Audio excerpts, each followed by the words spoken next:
Here she comes, Gill, and she's cheated because she's been in Starbucks already. I've got the camera on and I'm just explaining. No, you're no. But I'll more rush in the coffee. Put your drink in there and get yourself comfy. How are you? Lovely to Good see to you. see It's you been again. so long. I'm good. COVID. Close the door. I know. What I'm going to do, I'm actually going to. You've got the Starbies in already. Sorted. Cheating. I saw you sitting there, and I'm going. Is that Gill? You can't miss that, And I do. Which one is that? Yours? I thought that. I wonder if Who else that is is going to hers. drive a bit with that in the But I was like, you are such a, I know that you work all the hours under the sun. I'm like, I bet she's in there flaming working on emails or something. I was speaking to somebody that had surgery last week, just asking how he was and things because he was on TikTok last night. So. Oh, was he? Aye. And I saw you had a wee video on your page. So just to explain who you are Gill Baird, owner and founder of Cosmedicare. And I saw that you've just got the keys to the new premises. Sucky Hall Street. That's amazing. I saw that a couple of weeks ago. I know, I did think that because I remember following your journey when you opened the one in Livingston. And I thought, I know. We're not even a year in. I know. That's amazing. Congratulations. I know you're dead chuffed about having premises in the Glasgow town. Because you're a Glasgow lassie. So many of our patients are from here as well, so it'd be really good to have a Handy. bit closer to home for them as well. Yes, and it is a day. It's a day case facility, yeah. Right, so it's a hospital. It'll have operating theatres and things in it, but you won't stay overnight in this one. Right. Right, not brilliant. Easier to manage. So, I know that there's loads of stuff that you want to cover. You sent me a text message like 2 minutes ago. So, I'm like, oh my God, I'll need to remember all of that. But I think we'll cover it anyway. Probably just on top of the conversation, it kind of comes up. But I wanted to start off, I mean, there's just so much interesting about you, having not seen you for a couple of years. Things have come along quite a lot, and I just want to say that you are a trans parent as well. Yep. But I don't want to talk about that straight away because there's so much about you. There's so much about you as well. I want to get that in because you're an East End lassie, East End of Glasgow, aren't you? So tell us a story how you got into, because you've only been doing the cosmetic surgery or running that. So Cosmedicare started in 2016, and I had been I'd been running private hospitals for a couple of years before that, and before that I was involved in NHS hospitals. So I was in Sandyford, sexual reproductive and emotional health, also known as, well, when I was there it was known as the CLAP clinic, and that was something that I worked really hard to kind of take that name tag away from it.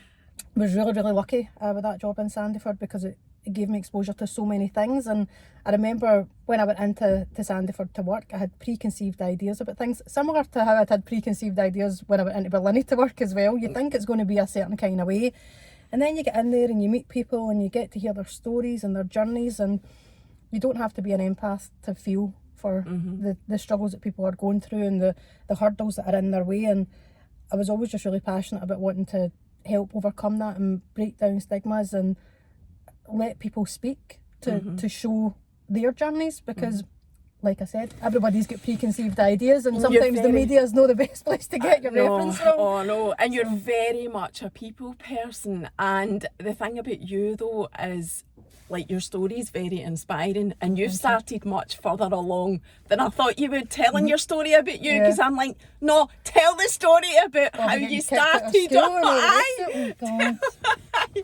I'm going to put the windows down actually. The rain's went off, so I'll put the windows down a wee bit because it's already getting a wee bit warm. So there you go, my hen. I was born in Denniston. My mum was young when she had me. My gran and my grandpa were key contributors in raising me. And I was a bit of a strange child. I have Asperger's, so I was diagnosed with Asperger's when I was about 12, 13. No, I know, because it was all kind of kept quiet at that point. It wasn't a badge that you waved about. It's not a badge of honour like now. Like, they didn't have the Elon Musks and all these people kind of talking about that. So I went through quite a few schools getting kicked out them. I was like a social warrior, I suppose, in terms of fairness, and didn't quite do things the conventional way. So I was really intelligent when I was younger, but You still are? aye, well, don't know, I've done some stupid shit. Haven't we all? Doesn't mean you're not intelligent. But no, so I started off, went to Alexandra Parade Primary, and they put up with me for a couple of years, and then they were like, no, I don't really think this is the right place for her. And it was when they used to do national testing, remember? Like, you would do the national testing, they would give you a score, and they would put you into your groups. That. So that's when I was about maybe 8. And the Tories were in government back then as well. It was Maggie Thatcher era, and they were trying to play to different classes for social mobility and things like that. So they'd come about with these things called bursaries for private schools. They were trying to incentivise the private schools to let people from different areas and things in. And my family were pretty well off. They were a working class family. My grandpa was an entrepreneur, but they never really thought about investing in education. That wasn't something that had ever gone through their mind until I got these scores back from the national testing, and they decided that they were going to send me to an all-girls school called Park School for Girls up in Charing Cross. So I got sent off there, and to be honest, Park I absolutely loved. I fitted in really well there. The people were nice and normal. They were all about their schoolwork and stuff, which I liked, because what was happening at the school before was I would finish the work really, really quickly, and I'd be sitting there bored, so I would just get up and leave. And I'd take myself a wander around the playground, and obviously you can't take yourself a wander when teachers get 30 kids to look after. You can't be the one that's buggering off halfway through the class. So that was causing issues. So when I was at Park, they let me work at my own pace, and I rocketed through things, and I really, really liked that environment. But then the school decided to join up with another all-girls private school called Hutchinson Grammar, and that was hell. That was absolute hell. It was completely different demographics of kids. They were yuppies, I'm just going to say it, like they were posh yuppies. It was all about who your daddy was, and that just wasn't my thing. And by that point my granddad was quite unwell. He'd had some strokes, and I had a lot of things going on at home, and I just could not be bothered with the bullshit in the school, to be perfectly honest. The drama, bitchiness, it was like Mean Girls on steroids. It was not a fun environment. Isn't it? That's so interesting. I've never heard anybody saying that. Oh, I had a full square go on the hockey pitch with probably one of the most influential guys in Glasgow's daughters, and got arsed and necked at the school. Basically, didn't matter how high my grades were at that point. So I got expelled from Laurel Park, it was in the day, and then I went to Lenzie Academy for a couple. No, I went to White Hill Secondary for a wee while, and I was they thought all girls schools meant you were a lesbian. So I remember this guy, Andy, I'll not name his second name, I still speak to him on Facebook and stuff, but he made a comment. He was trying to kind of make a wee bit of a name for himself, and he made a comment about me being a lesbo, and I punched him off his seat. So that was me hauled out of there as well. Yeah. And then I went to Loreto for a week. That I didn't like. That was a boarding school, an all-girls private boarding school. That was not for me. Then I went to Lenzie Academy for a couple of weeks. You see how these only last a couple of weeks? I didn't realise it was quite as many schools as that. Aye. And the whole time you were in Denniston, travelling. I was in Denniston. Yeah, so I was jumping buses and trains and this. I was quite independent, and I think I would say that was one of the positive things, having that kind of exposure and changing environments. For somebody with Asperger's, that's not an easy thing to do. But what I found was I was at the point where I really just could not give a shit, because by that point my grandpa had passed away just after my 15th birthday, and I just couldn't care less by that point. I didn't care about the school grades. I knew I was smart. I didn't want to go to uni, to my grandmother's absolute dismay. She had ideas of sending me to a finishing school in Sweden and all this carry on, and marrying a right nice guy. Yeah, that was not for me. So eventually she sat me down and she said, right, okay, this school thing's not working. What we're going to do, you've got 3 months to figure out what you're doing, or you need to enrol in college. I thought, fuck that, I'm not going to college. The whole education thing was absolutely dead against what I wanted to do. So I had eczema as well when I was younger, and I used to go to a tanning salon up in Bath Street Bath Street or St Vincent Street called Tannerif. And the people that owned that were lovely to me. There was a husband and wife, and they just thought I was hilarious. And they said, right, okay, what are you going to do? Because I was going up and telling them, like, she wants me to go back to school, and Eric, the guy that owned it, was like, Jill, what are you going to do? And I says, oh, I want my own business. And he was saying, look, Hen, it's not as easy as that. You don't just get your own business. I'm like, how no? My brother's got one. And he says, right, okay, what are you going to do? I says, I could get a tanning shop, and he thought this was cute. Because I was only 15 turning 16.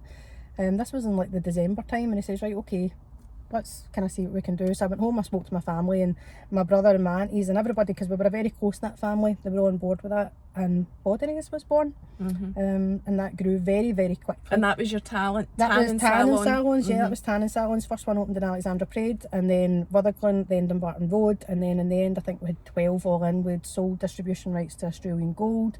We had a maintenance division, because then, well, it was back in the 90s, tanning salons started popping up everywhere, so it was staying ahead of the game. And that was eventually sold when I was 21. In between that, I ran away with a local drug dealer. That finishing school's getting further and further away. I don't know if I knew that bit either. Aye, absolute arsehole. Anyway, ran away with him. I thought he was God's gift. I thought he was a Justin Timberlake lookalike. No. And that never happened. No, fell out with my family. I stayed with him till I was 15 till I was 21. And you'd sold the tanning salons by then? Aye, that had all kind of fell apart. But then the family were fighting. I'd caused an absolute riot with this thing of a man. I'm trying to think of a nice word. I've not got any. It's fine, it's fine. But so yeah, that's what it was. And by that point, by the time I was 21, I had a toddler. I rekindled back with my family again. Thankfully, they accepted me, because there was a good couple of years that I didn't speak to my gran. And the baby, people are going to wonder why I keep saying the baby and don't say the name. There's a reason for this, and I've said explain it later that on. Already. So the references to my kid and my child, it sounds a bit strange in conversation, but when you know the full story, then you kind of understand it. So we'll go with they. They were starting nursery, and we started seeing the similar traits as to what I had when I was a kid with the Asperger's, and it didn't take long for them to be diagnosed with autism. Went through 4 schools before we ended up in a tribunal, an educational tribunal, and we lost that, and they were sent to Govan. So by that point they were 13. They were 13 by that point, and things were just disastrous. The attendance at school was awful. Educational wise, very intelligent, similar, like schoolwork wasn't an issue, very opinionated. Don't know where they got that from. I know, I don't know. But that is how I connected with you. And I don't know if you remember this, I said it to you like a few years ago when we met, that you are the spokesperson, is that the right word, on the Glasgow Girls Club Facebook page for cosmetic procedures, is that right? It's naturally evolved into that. Yeah. It wasn't that. So historically I just had my Gill Baird social media, and I like Laura who runs the Glasgow Girls Club, and Kylie that runs Egg, which is Edinburgh Gossip Girls, and the Egg Glasgow page. So usually when anybody was talking about cosmetic surgery or stuff, somebody somewhere would tag me, because everybody's going to know somebody that's had a procedure with Cosmedicare by this point. So it just kind of naturally developed that way, and then I changed because things got so big with Cosmedicare, and I was getting a lot of messages to my personal page. I had to change it to Cosmedicare, so it looks as if Cosmedicare is a spokesperson on that group, but we are a Diamond member, and one of the things I really like about Laura and Kylie is that they look into things. They don't just let someone be a spokesperson. They look into your background and your qualifications, and make sure that you're coming from an ethical standpoint as opposed to a selling one, because that's something that I really I know, and you're very like you're not about pushing your business. You've said that to me before.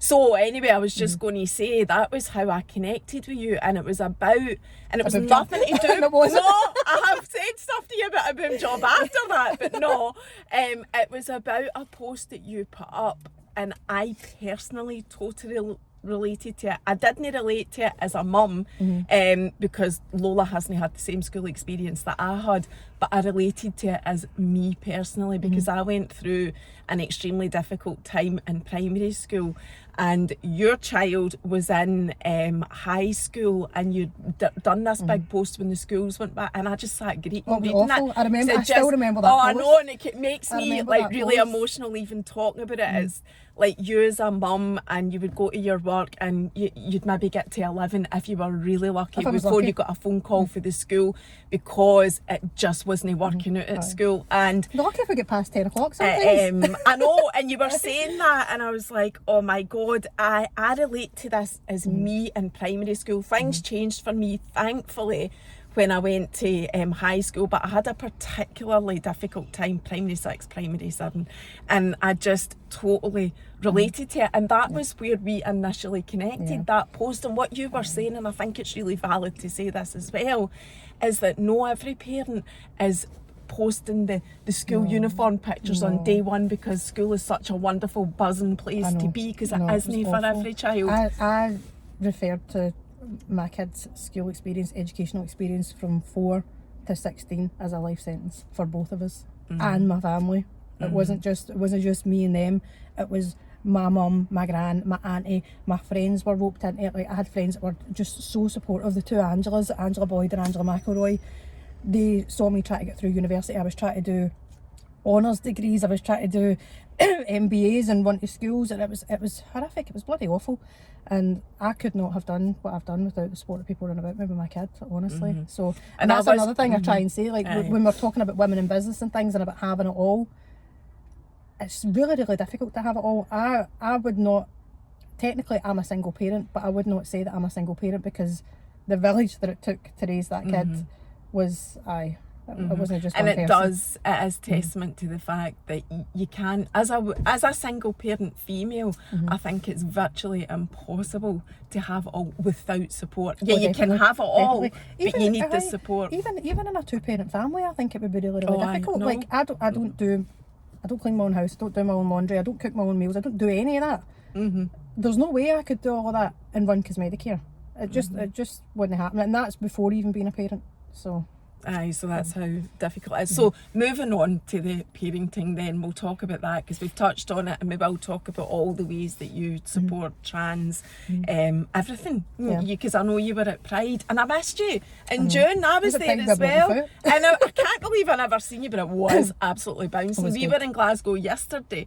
We weren't marching with Mardi Gras. We were in Glasgow, and we were in George Square. Lola loves the drag queens, loves it. So we went to see like the drag queens that were there. So that's what I did yesterday. But I know you were there at Pride. So going back to the whole schooling thing, and the last thing, because I think was that when it all started to kind of come out. So the anxiety levels for them were really, really high at that point. The depression was awful. There was a couple of, they used to run away. So I remember you the saying, anxiety of going to school the next day was just too much. And 10, 11, 12 o'clock at night, they'd be running out the house, and we'd have police out looking, we'd be out looking, and it was awful. And right after my grandmother died, which was a massive, massive changing point in their life, there was an incident where they basically ran onto the train lines, and we ended up in the Royal Infirmary, and it was awful. It was the worst experience of all of the experiences that we'd had. And I just couldn't understand what was going on. I was like, are you getting bullied, or you don't need to go to school, we'll figure something else out? And they were just like broken, really, really broken. And I started to kind of think, this isn't about the school. And by that point, we had counsellors. I was paying for private counselling, and they weren't cracking the light, nothing to this counsellor. What age was that? 14 turning 15. Right. Now, they presented as a typical boy. So to look, they were just a boy. That was it. You would never, and I had a lot of exposure to the trans community, having worked in Sandyford. I was very open-minded. They shouldn't have had any concerns about coming out to me for any particular reason. But no, there was absolutely no signs. Nothing that I was seeing. And then they eventually wrote a letter and left it in their joggy bottoms, and my auntie was doing the washing and found the letter. She didn't tell me for about a month. So eventually it came out that way, and I think the only reason Angela did tell me, because she didn't want to break their confidence, but I think the only reason she did tell me was because the depression was getting so bad, and we were really worried that they were going to take actions that were irreversible. So. And what age was that then? Still 14. Right. So that was when they wrote the letter. That's when they wrote the letter. Right. Aye. So I think at this point I should be honest. They had Asperger's autism. There is a high correlation between Asperger's and autism and gender identity. The research behind it says that there's confusion between identity as yourself and gender identity. So if you think of us when we were growing up, you'd get to an age and be like, all right, okay, what do I like, who do I fancy, how do I feel in myself and all that, and you do all these things on autopilot. Like, it's not a running commentary in your head, it's just a natural thing that you go through. The medical literature kind of tries to say that at that age, and with the additional issues with Asperger's and autism, they're not really at capacity to make those types of decisions. I actually disagree with that now. I didn't then, but then I was like, Jesus Christ, like, are you seriously going to give yourself another problem on top of all the problems we've already got? You want to do this? Like, you're just doing this because your pal's doing this, or if you've seen this on the internet? And I went off on a total tangent. I think that may have been the stage you were at when I saw you last. How long ago was that? So it was probably 2 years before COVID. Yeah, you were probably just coming out of that then, because I remember you saying, because you were like supportive, level. But you were I was supportive, but I didn't want to railroad into things, because a lot of trans parents will probably relate to this. Like, when your child comes out as trans, and my child was a teenager at this point, so I can't really speak for younger people. That's quite a contentious issue, and it divides opinions, rightly so. But all I would say from any aspect of life is, until you've walked in those shoes, you can have a theoretical opinion, but until you're actually in that situation, you've no idea what people are going through. And that's exactly how I feel about it, because I just think, because we've had a wee bit of exposure to it with a younger child, and I don't have any opinion on it, because I cannot imagine what it would be like. So therefore, I don't feel that I should give an opinion at all. I mean, I work to the principle of, don't make a decision until you absolutely have to make a decision. And I do that in everything. So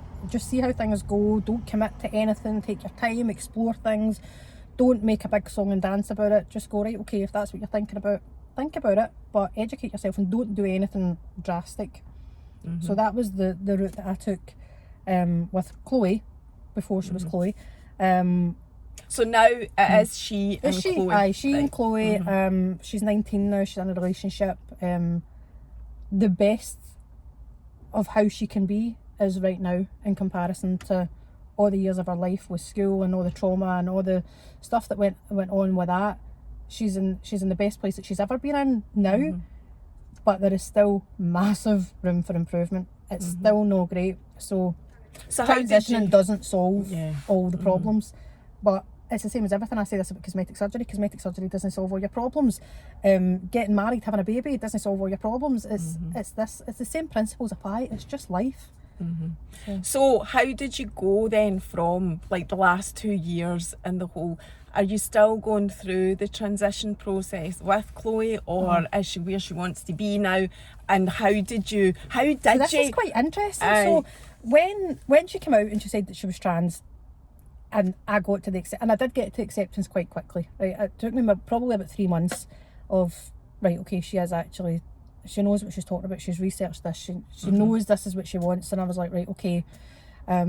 And it helped. The counselling helped. So if I could give any advice to anybody, get counselling. That I know that it's expensive. Counselling's probably about £45-50 a session. We did probably 12 weeks of counselling twice a week. But it was worth it. But is that counselling to support? It was to support her. It was to support her. Right. So I wasn't involved in that counselling. One of the agreements we made at the start of the counselling, because Chloe thought I was paying this counsellor to talk her out of it. So one of the agreements we made when we went to the counselling was to say, right, okay, I'm not going to be involved in this. This counsellor's not going to tell me anything you've discussed. But if you're placing yourself in harm, this counsellor's going to tell me, because we'd already had that situation, direct harm placed in on naivety, internet, older people. It's a parent's worst nightmare.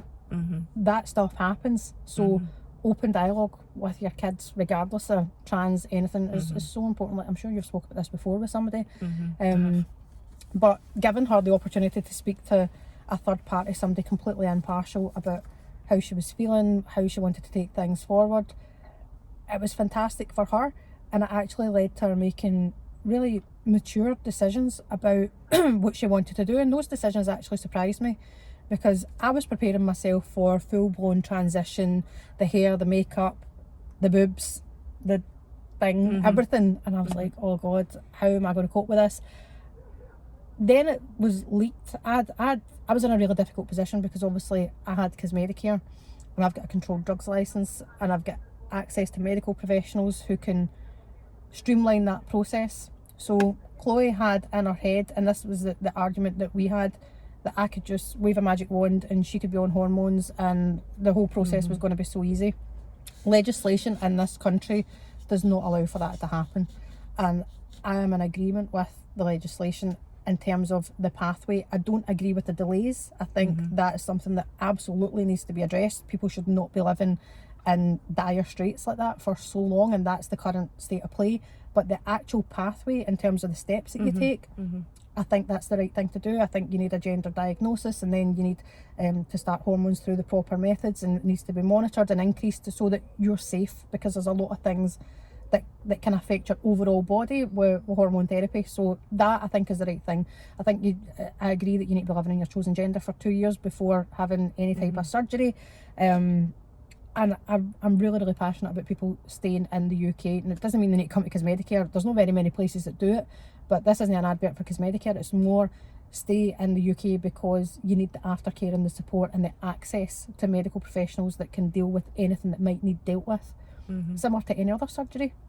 But because of the costs of that, people are being left with no option but to travel abroad. And I mean, I've gone to visit quite a lot of these hospitals. I've spent time in India and Thailand, in America and in Europe.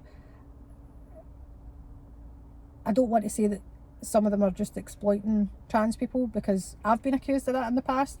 People maybe don't know my story. No, everybody knows about Chloe. No, I know, and you're not. I've noticed you're not that vocal about it. That was why I asked you if you were okay to talk about it. Well, one of the reasons that I'm not that vocal about it, and even before I came to have this conversation with you, I spoke to Chloe and I was like, right, what are you comfortable with? And I always touch back base in with this, because when she transitioned, she was like, no, I think it's really important that people do talk about this. And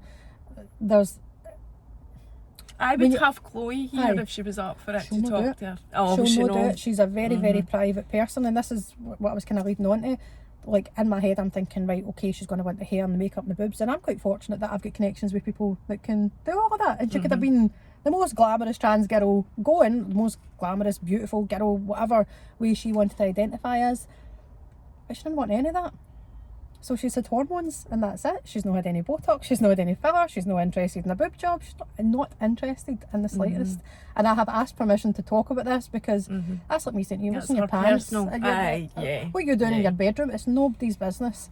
So I do ask her permission to talk about things, because this is her life. I mean, I did I'm think mum, that. I did think. Yeah, no, I'm exactly the same. I totally get that. But she's a young adult, and this is her life, and this is her story. And I think I'm quite a spiritual person, so like I read the prophets and all the different things like that. And there's a poem called Your Children, I'll send it to you, and it's all about, you give birth to them, but they are their own person. I've seen it. Somebody sent me it before. So you cannot be dictating about how somebody's going to live their life. That's the best way to lose your kid.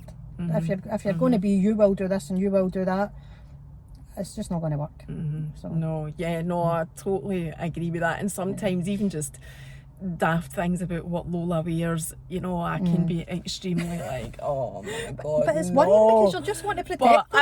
I know, and then I really try to, you know, have a conversation with myself about, well, what's the middle ground then, where's with, the you know, safe space? and trying to, you know, it's parenting is so difficult, regardless of what you're faced with. I'm glad though that you are now, because like I say, Chloe was probably just coming out of school the last time, and it was extremely difficult, and it's such a relief as a mum for me to hear that there's a bit of happiness on the horizon, you know, because it's just a challenge the whole entire time. And I think what you've explained to us and given us already is enough for people to realise, you know, you just have to be as accepting as you can be and supportive. And Chloe's been really lucky that she's had you as a mum, because she wouldn't accept that. I've had more doors slammed in my face than most parents, and the I hate yous go through the roof. Oh well, we all get that anyway, that's all normal. But so moving on from that then, you were talking about social media, you were talking about political stuff. I know that you do support trans rights and whatever. So where do you stand on all of that? And did you actually change any of your beliefs and values once you knew about Chloe or all that? My views were always the same. I'm pro-choice in everything. So pro-choice in fertility, pro-choice in how you live your life, pro-choice in whether you choose to get married or not get married, or I support the right to die. Everything for me is about people having autonomy over their own lives. So, but I also adhere to informed consent. So to make sure that you're fully aware of the decisions that you're making. Now, on the counter side, when you hear other people talking about this, they'll say things like, "Oh, but you don't know at 18 what you're going to feel when you're 21 and when you're 31, 41, 51." That's true, but that's true for everybody. I had a kid at 18. What state of mind I was in at that point, I honestly don't know. I think I'd actually lost my mind to have planned to have a child at that age and be adamant that I was going to have a kid with this guy and everything was going to be hunky-dory. Was this the guy that you ran away with? You were talking about? No, that was somebody else. I can't name him because he's married now. You don't need to name anybody. I just wondered if it was the same guy that you ran away with. No, but anyway. We're still good pals. We're still good pals, but we ran away. That would have been the type of guy that my granny would have wanted me to marry. Right. A nice posh boy. But you didn't get married, did you? No, Ever? no. Right. I've 3 times I get engaged. I've ripped up wedding dresses. I've told them to fuck off. The one's ran away in a plane 2 months before the wedding. Kept the ring though. Well, obviously. But the reason I kept the ring is I'm like, right, so the next time somebody asks me to marry them, I'm going to have a 10-second delay having to take this bloody thing off to come to my senses and go, no thanks. And that's mad that you. Oh, it's no, actually, it totally makes sense. It totally makes sense. Anyway, getting back to what you were saying about pro-choice and whatever, what were you going to say about that then? So, really talking about when you look at the government stance and the Gender Recognition Act and the self-identifying, I think they're referring to it now. These were all written in like 2016. I've personally, when I watch the media and I watch the narrative that's kind of going across, I think, as with anything with the media, they scandalise things. When you watch the Americans and you look at how policies and politics play a part in everyday life, it's all about winning votes. So they're going to try and go with what they think is the popular public perception. What the public want to hear. And you see all these things about permission to pee, about what toilet you use and this, that and the next thing. This is a massive debate. It's a massive thing. And do you know, when I sit and look at it, I spend a lot of time with trans people, going through various parts of their journey, whether they're just starting or whether they're going for surgery or whatever. To give you an example, somebody came for surgery last week, and all of our team knows, because it's on their patient information when they're coming in, like your biological sex and everything, it's marked. Right before this guy was going for top surgery, our healthcare assistant was like, "Why is this asking me to do a pregnancy test?" Because looking at him, he is a guy. He speaks like a guy. He presents like a guy. He's got a girlfriend. He's a guy. What's in his pants is completely irrelevant. Now, if that guy walked into a female toilet, it's because right now his gender marker on his birth certificate is female. If he walked into the toilet, he's probably going to get a slap, or at least a look of, "What you doing here?" But that narrative doesn't really come across in public perception, because what the media are doing and what the safe spaces kind of talking about is male to female transition, and they're trying to make this perception in people's heads of a man in a dress. Now, if you see trans women, they spend a lot of time, so we as women, as cis women, as that's the term that we use, we get up, we put our makeup on, we go out. We're thinking about our appearance to a certain extent, but nowhere near to the same extent as a trans woman who's trying to pass, to get passing privileges, to not be clocked walking down the street, to not have people making snidey comments, or even comments that wouldn't, the person saying them wouldn't think they were derogatory. Like if somebody walks past and goes, "Oh my God, that's a guy," that's a horrible thing to say, because that person that you're saying, "Oh, that's a guy," is probably nervous enough as it is walking down the street trying to look as female as possible and pass as female. So to then have that issue, can you imagine being out and going, "Oh bloody hell, I can't go to the toilet"? I know. I thought about it driving here because I know that is the biggest, thing. huge thing It's a in big the thing. media now. And like, I remember I followed this trans couple on social media. I still do, but they've separated now. And they were first talking about it, and I was totally confused. And I'm just going to be honest, I was totally confused, going, why is this an actual thing when we all use the same toilet in the house? Why is this a thing? I didn't get it at all. So Sucky Hall Street, I spoke to Health Improvement Scotland. I had my HIS call with them on Friday. So we have a HIS call every month. That's what happens when you go for a clinic or a surgical centre to a hospital. You get a lot more access to them. So it was great. So I was talking to them on the phone on Friday, and they'd asked for the plans for Sucky Hall Street, and I went, I no bother. So I'd sent them over, and they're like, where's the male and female toilets? And I went, there isn't any. There's unisex toilets. It's stalls for alls. I don't care whether you stand up or sit down to pee. I really don't care. You can go in, it's a safe space, and use the bloody toilet. That's it. The surgeons were like, we're not sharing toilets with the patient care coordinators. We'll not get out that toilet without having a whole full-blown conversation about something. It was nothing to do with the gender thing. Right, I was like, okay, cool. Right, that's I get fine. that.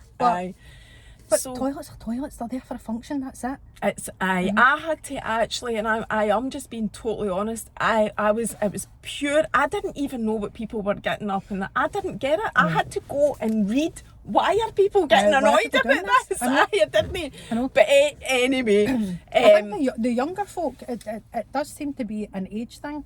I think the younger folk, like, because of education in schools and acceptance and increase in numbers and non-binary and all the different acceptance levels for presentation of how you are as a person, the young people are so much more accepting. It's, I hate to say it, the older lots, us lots, our age group and above. Right, just too, because it's been too streamlined, and it is, we've been made to be streamlined for far too long. And the thing is, it's not that, I always say this, it's not about these differences existed, it's just that it wasn't allowed to be exposed or spoken about. And still we've got loads of way to go, but it's getting better than it was. You had touched on something and I digressed. You were going to say that something had been leaked.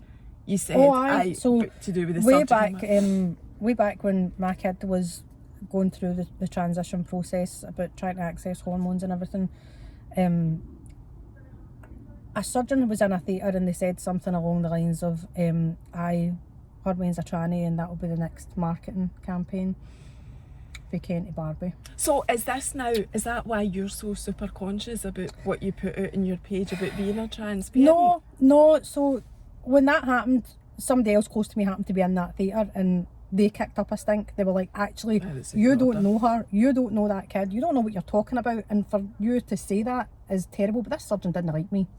It was fine. It was a personal dig. It was nothing really to do with my kid or anything like that. It was a bit of, I don't want to say jealousy.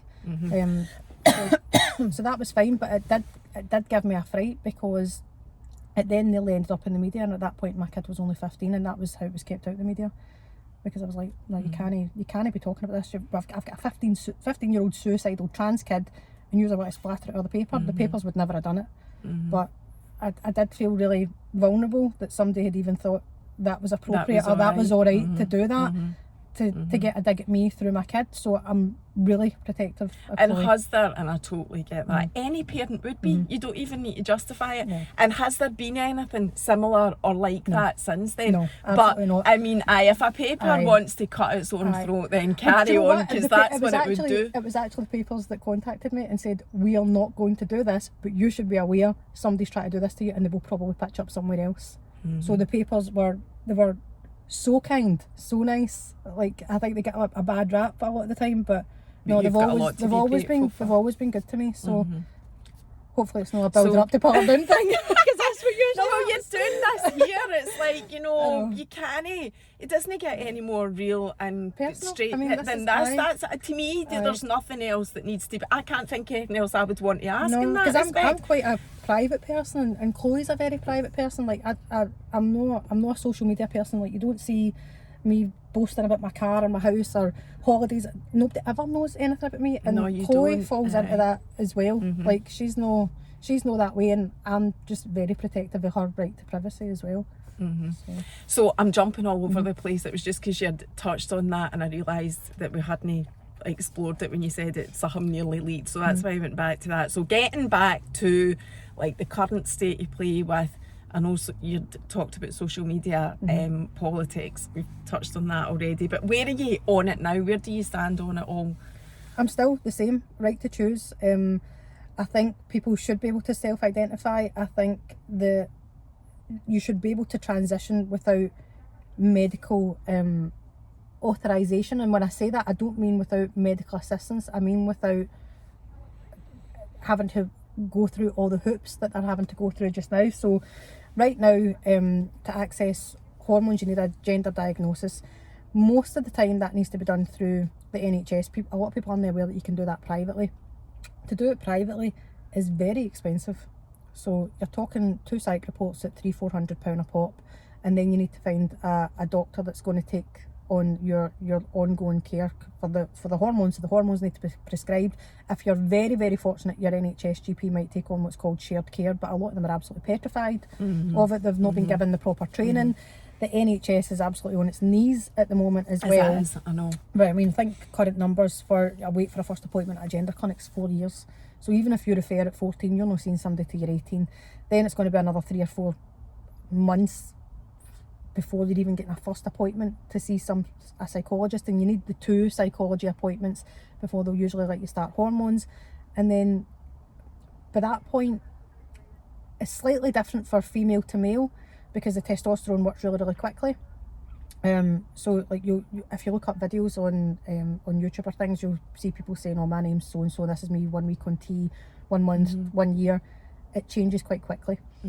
But if you've already gone through puberty, male to female can be very, very difficult, and a lot of those features have already set in.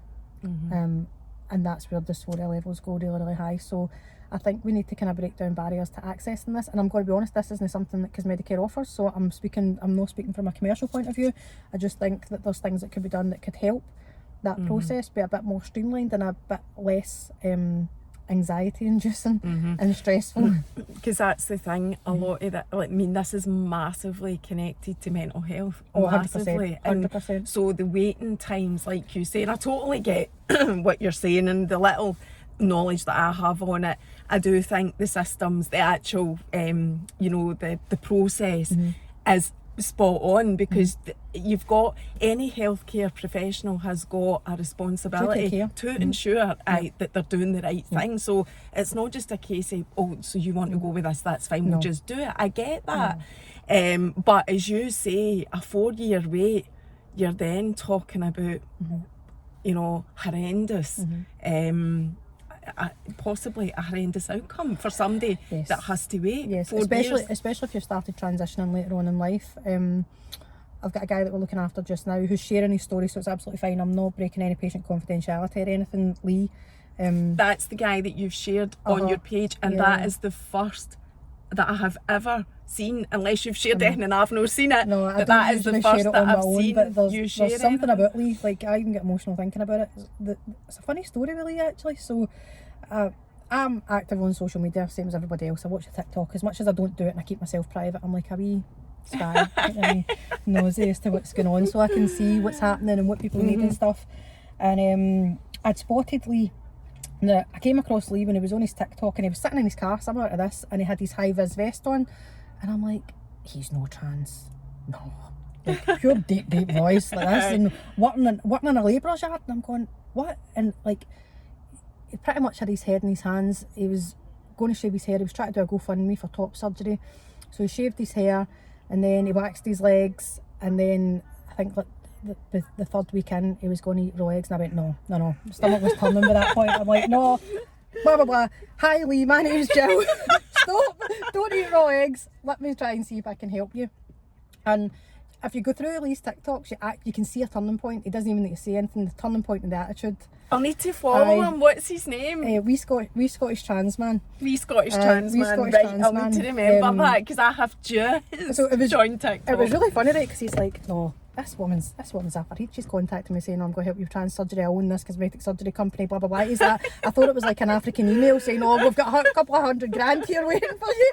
He's like, I didn't think you were real. He says, I thought somebody had made up like a fake profile of Gill Baird. And was this just is the taking problem with absolute social mickey. media. I know. I contact people to come and do Uh-huh. this to help them with whatever they're trying to, you know, break down stigmas with and whatever. And I think they just think I'm a maddo. And you kind of need to accept that to a wee bit. You go, right, fine, I tried. I know. So Lee was, he had a GoFundMe up. I think he'd raised like £700, and a lot of the guys that we've done surgery before, they've been younger. So Lee's 37. Zach and Charlie are kind of probably who we are known for. Charlie Allen's a big influencer. Zach's his pal. Zach's lovely guy as well. They talk a lot about trans rights and they're really informative. So if anybody's looking to find stuff out, I would check out their channels as well. Lee goes live on TikTok pretty much every night with his partner Amy. Lovely couple. Just dead down to earth, normal people. Same with Zach, same with Charlie. They're just normal guys.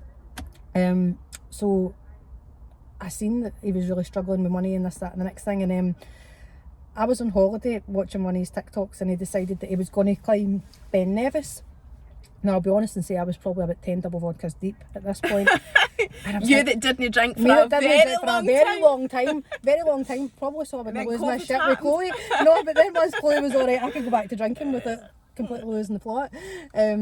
So I was on the beach bevying with the vodkas and I'm going to climb Ben Nevis with Lee.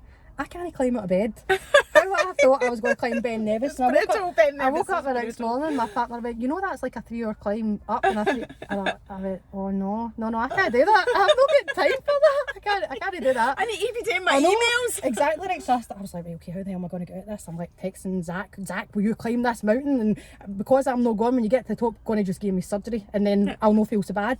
And Zach's like, you can't just give away a surgery. And I'm like, oh no, I'll get into trouble for that, or people will think whatever people are going to think. So I thought, right, think about this a bit more. Anyway, the following week, my prayers were answered. I broke my foot, so I couldn't climb the mountain anyway. So I was like, oh, I'm going to sit this one out. so that was fine. So I contacted Lee. I was like, look, Lee, I broke my foot.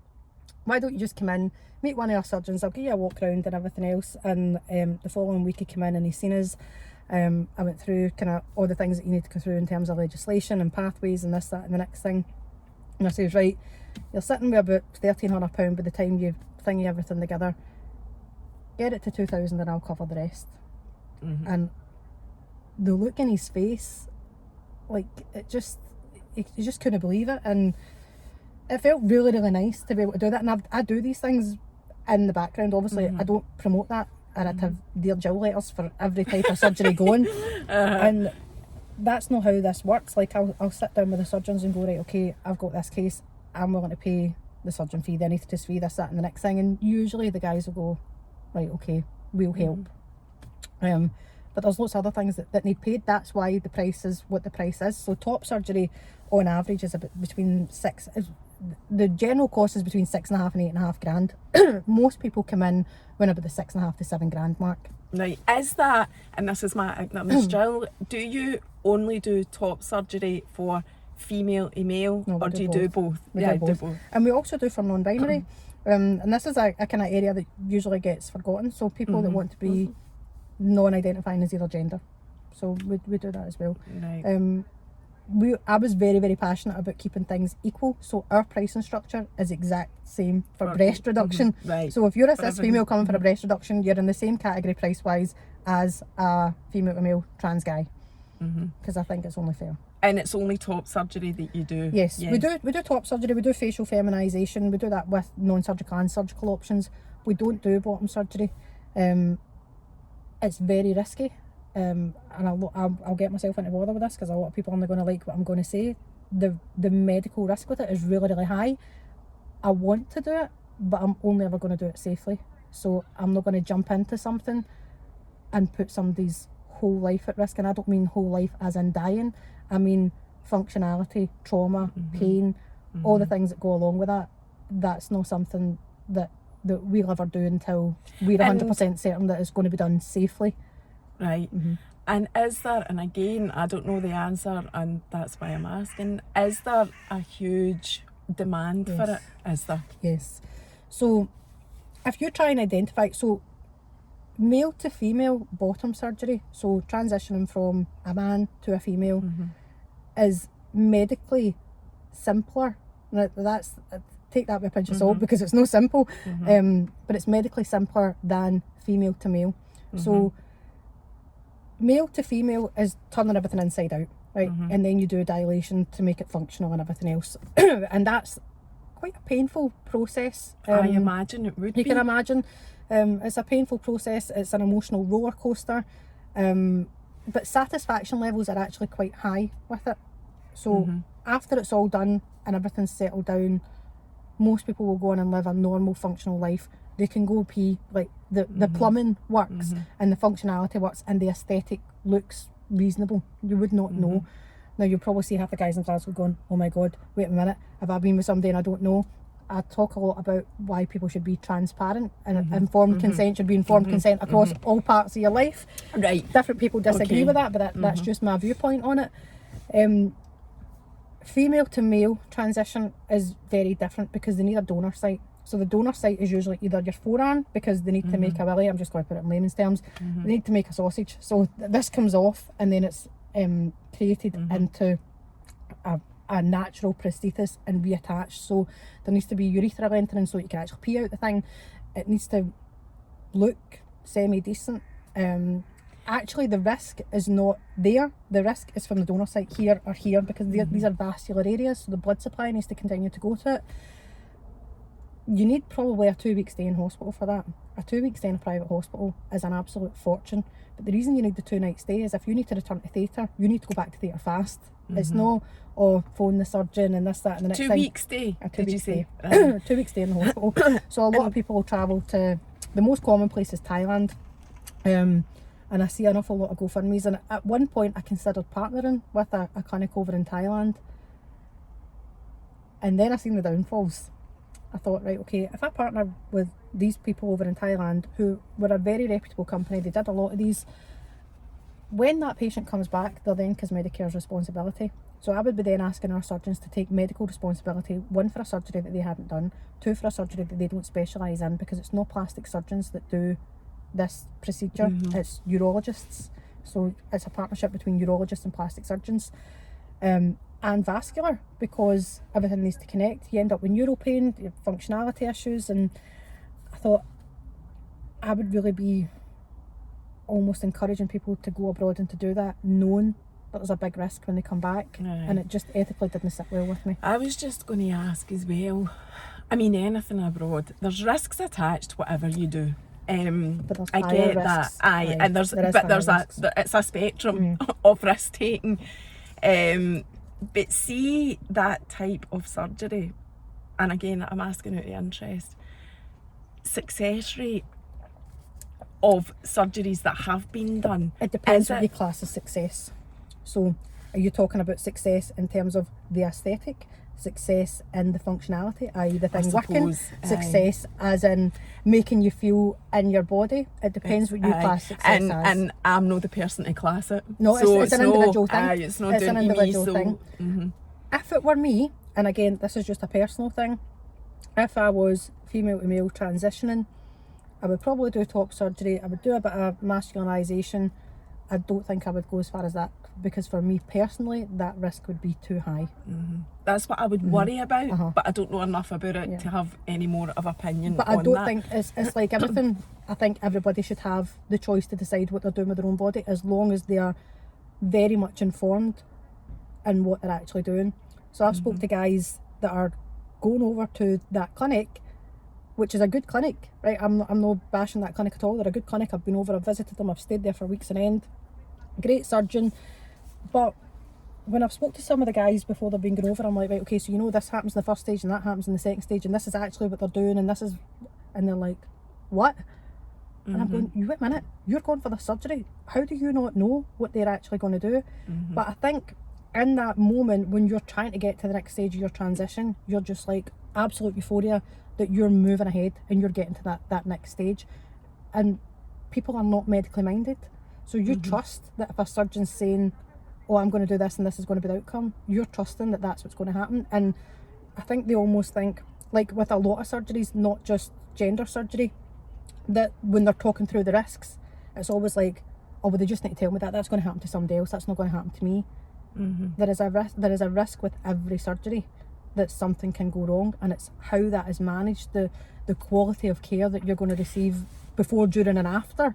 That's the important thing. And I suppose that boils down to what you're saying about duty care. Duty care. Is there a level of duty of care that is where it should be for these types of surgeries? And I'm not saying that I think these surgeons abroad don't have a duty of care. They do, but surgeons are technicians.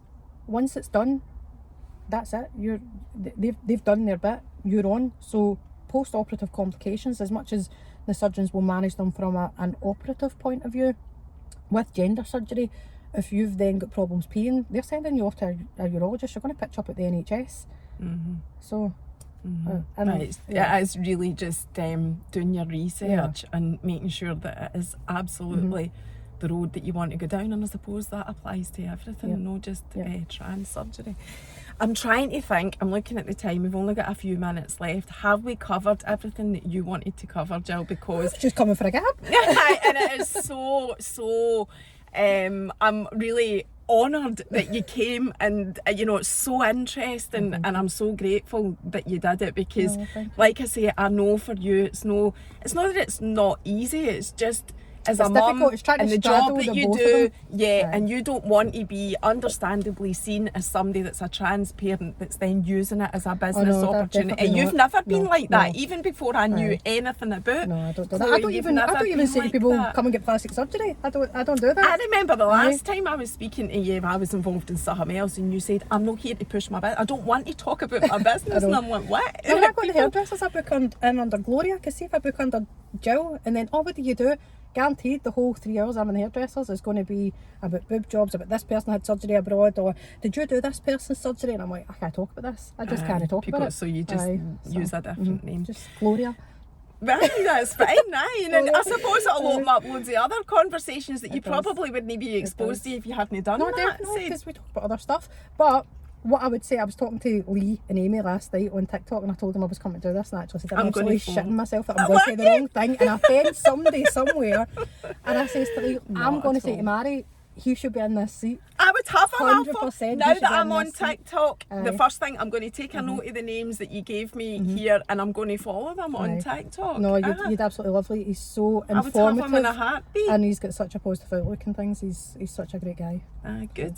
Well, thank you again for coming, and maybe, I don't know, in a couple of years' time you can come back and give us a further update on how things are going, and maybe the legislation will have changed by then. Fingers crossed. It's not changed in 10 years, but we'll see. We can stay hopeful at least. Thank you so much.